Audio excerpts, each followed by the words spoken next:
I recently finished up the 2011 Hunter x Hunter anime, which arguably features one of the most well-written and deep friendships I've seen in media in general, Gon and Killua. Gon comes across as this insanely likable and endearing figure, which is what got me started on watching the series in the first place because I have a soft spot for this particular kind of shonen character archetype. He's openly friendly, greeting everyone with a big, cheerful smile. Though, when his friendship with Killua receives any narrative focus, Killua takes the proverbial spotlight. He comes across as a bit snarky, ornery, and mysterious. The mystery is tied in with his frightening skill sets and instincts honed as a merciless assassin. It only worsens when the viewer meets the twisted Zoldyck family. Among his kin, Killua has the strongest sense of empathy and compassion. He was originally barred from developing any meaningful friendships or relationships with anyone other than a fellow Zoldyck. Even then, his older brother Illumi and others placed emphasis on controlling or manipulating him. So it makes sense that he'd feel drawn towards someone as ridiculously honest and sincere as Gon. It's a refreshing departure from what he knows. He can grow and develop into the kind of person he wants to be, rather than a brutal, closed-off figure like his fellow family members. A lot of Killua's character revolves around helping Gon in whatever respect he can. He'd follow the guy to the ends of the earth if only because he believes in him so strongly, and cherishes his sense of morality and principles. Killua's outright devotion to Gon leaves some ambiguous territory as to what exactly his feelings towards him can be chalked up to. The ultimate platonic bond, brotherly love, stirrings of feeling intense romantic interest. Granted, the exact nature of Killua's feelings don't take away from how intriguing a role they play in the overall narrative and his character development. I'd argue that Killua reaches his peak self-determination in the Chairman arc. It's the first time viewers see him turn his introspection and devotion towards a character other than Gon, his younger sibling, Aluka. Here, Killua shows that he shares Gon's sense of responsibility and determination. Only, in his case, he pairs him with a strategic mind and a more level head. Gon and Killua aside, my major introduction to a well-written and meaningful platonic friendship in fiction were Miguel and Tulio from The Road to El Dorado. Yes, I'm aware that Tulio and Miguel were originally slated as a gay pair.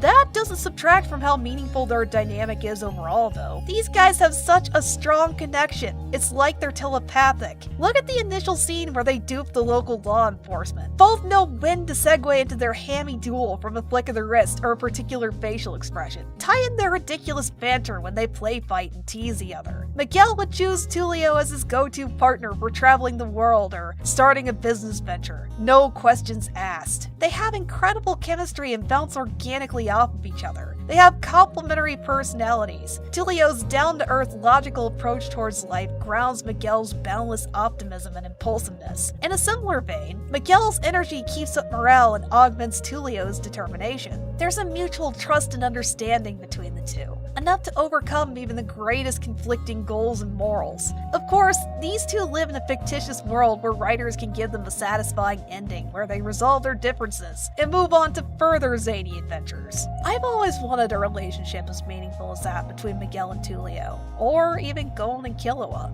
For other examples, the Phineas to my Ferb, or the Marco to my Star Butterfly, something in that vein. Imagine my disappointment as I've developed intimate relationships with people, both platonic and romantic, but I have yet to find my Tulio. By now, I've learned that people drift in and out of your life.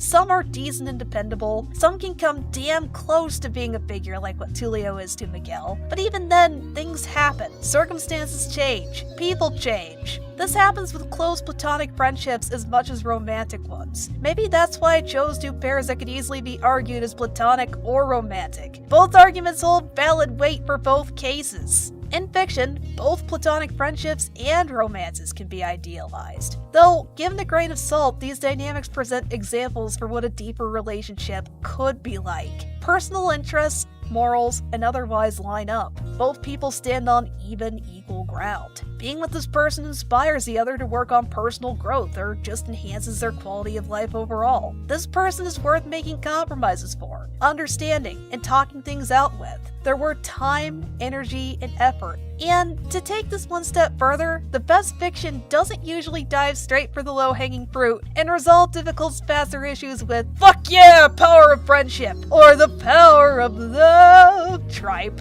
Not that these things can't be written well, or coherently. It's just more often than not, they're just used as Deus Ex Machina brand cliches. Star versus the forces of evil comes to mind here, especially for this last point. Near the end of Season 1, the Benagic incident highlights that Marco underestimates Star's ability to adapt to and understand Earth culture. Or rather, his more rational and cautious frame of mind clashes with Star's reckless, impulsive spirit. There's a sense of unease and distrust between the two. It comes to a head at the beginning of Storm the Castle, when Star and Marco argue about potentially risking their lives for the sake of what's supposedly a delicious sandwich. This particular build-up lends an unnerving weight to the scene when Toppy holds Marco as a bargaining chip against the wand. When Star willingly sacrifices her wand, it shows how much she cares about Marco.